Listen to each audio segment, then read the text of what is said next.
Hello, welcome back, Nick Lenz, Comic Corner, Classics/Non-Classics. This is episode number 225 and Doubleshot number 158. Okay, first up, World's Finest. I know you can't see the picture because it's obscured by this. Let's see. Yeah, I think no, it doesn't show the cover in here for some reason. I don't know why, but it just doesn't. Yeah. There you go. That's the cover for this thing. Yep. Now this contains the 4-issue miniseries of the 4th volume of World's Finest, along with Action Comics 865 and DC Comics number 31. Now each one of the World's Finest issues is a team up. The first issue is team between Red Robin, who is Tim Drake at this point, so I think still is, along with Nightwing, who is not Dick Grayson, it's actually Chris Kent. And they team up to find, Dick, while he's looking for the Bruce Wayne who in his opinion is alive. So this kind of ties in what goes on in Red Robin a bit. Also what goes on in Action Comics, which of course, yeah, I think it's Action Comics. And they team up to rescue Flamebird, who has been captured. And they free her. It's a pretty decent story. Of course, this kind of flows along with, and of course the main villains of the storyline are Toyman, Mr. Freeze. Yep. In the second issue, it's a team up between the Guardian, this guy here, or Jim Harper Jr., and Damian Wayne. Yep. That's the second issue. It's just them basically trying to get in each other's ways. It's actually a pretty interesting issue to see the Guardian and Damian Wayne team up. Now, in the next issue, it's in issue 3, it's a team up between Catwoman appears in this issue as well, in issue 3. It's a team up between Batgirl, who is Stephanie Brown, and Supergirl. And one interesting fact, this issue right here, World's Finest, is the first time Supergirl has ever met Stephanie Brown. Yes, I know, and Oracle shows up in the issue too. So does Catwoman, but she doesn't do very much. But this issue does lead into the final issue of this particular miniseries. And this is a team up between Superman and Dick Grayson, Batman. Oh, and Superman is wearing his Kryptonian military uniform, when he's known as Commander L. But the reason why they team up is because Toyman unleashed this robot which was going to destroy New Krypton. This robot was, which, here's the thing, they mentioned that Toyman was the one who did this before. Here's the thing, it's not Winslow Schott. Winslow Schott is the Toyman in the storyline. It was actually the Japanese Toyman. I'm not sure why Sterling Gates forgot that. Well, mainly because the storyline was written by the head of Marvel Television, Jeff Loeb. Yes. And Damien himself shows up in the issue. It's a great issue. And here's something I show from the back of the book. The Damien saving Stephanie. Yep. Though I'm surprised he never dresses her by her last name. This is something Damien does. I mean, with the exception of his father, he dresses everybody by their last name. He calls Dick Grayson. He calls him Grayson. He calls Tim Drake Drake. He calls Alfred Pennyworth Pennyworth. Yeah, it's a stick of his. I'm not sure why that is, but it's a very cool team up between the Bat family and the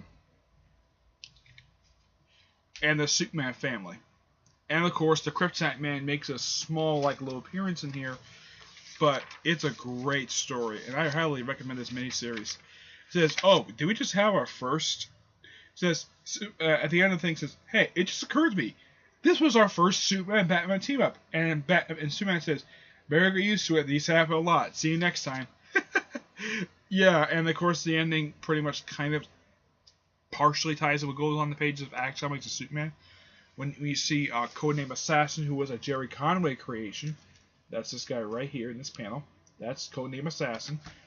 And of course is General Lane, who apparently for a lot of people think he's dead. Now this issue 565 is just a new origin story for Toyman. This is like the post-crisis origin story for him. And one thing that's really nice, this way I can see.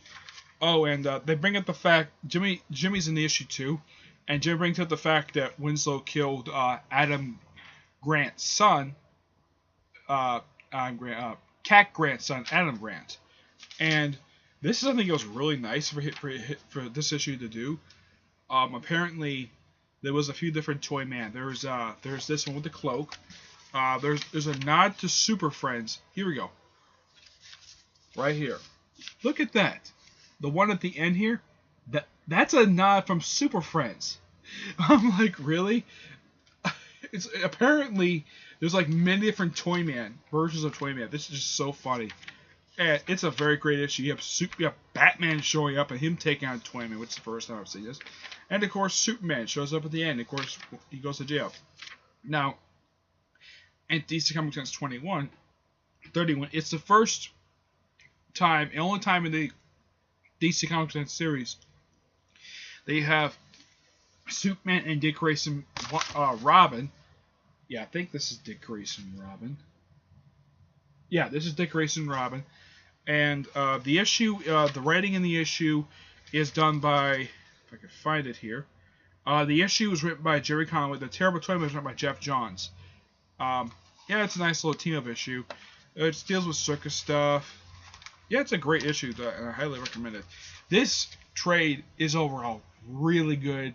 Sterling Gates is fantastic at writing the characters, though. He did a little hiccup thinking there was Winslow shot in the story for Public Enemies, even though it was the Japanese Toy Man. I don't really remember his name. But this is awesome. I give this book a 9.5 out of 10. I highly recommend it. And this pretty much covers almost all the stuff related to New Krypton. Now, this one is also really good as well. Superman, Escape from Bizarro World. And this book contains Action Comics 855, 857, Superman 140, DC Comic Events number 71, and Man of Steel number 5. No, it's not the film Man of Steel, it's The Man of Steel by John Byrne.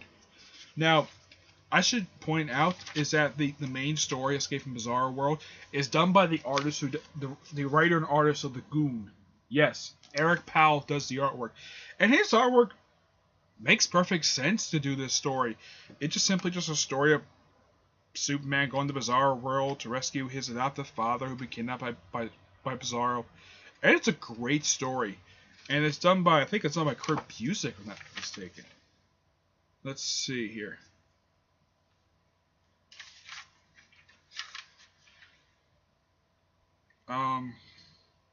No, it's actually not by Kurt Busiek. It's done by Jeff Johns and Richard Donner, directed the first two Superman films.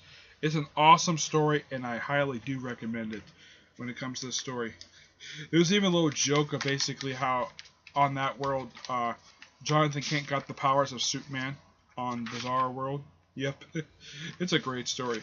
Now, you also have Superman 140, which is a story from the Silver Age of comics. Now, this story is done by... This is Son of Bizarro. Let's see. There are 3 different writers for that one. Yeah, the Son of Bizarro. It's done by Otto Bender. He's the one who does the art. He does the writing for the book. The Mark of Bizarro is done by Eric E. Nelson Bridwell. And The Mirror Cracked is, of course, done by John Byrne, who does the writing and the artwork for it. This is the Silver Age style artwork. Yeah, it's actually pretty good. This is actually a pretty decent issue. It's a nice issue dealing with the Silver Age of comics. And of course, there's a guest appearance in here by the Earth 1 Supergirl. Yep, guest appearance by Earth 1 Supergirl.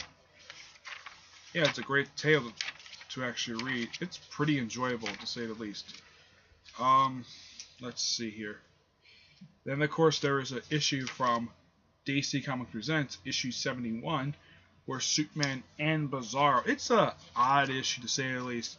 It's simply like their version of it's like the Bizarro Justice League, and then fighting Amazo, and their version of Amazo goes to Earth. And apparently, the joke is basically that Joker on their Earth is the only one who's actually sane because Aaron Bizarro was insane.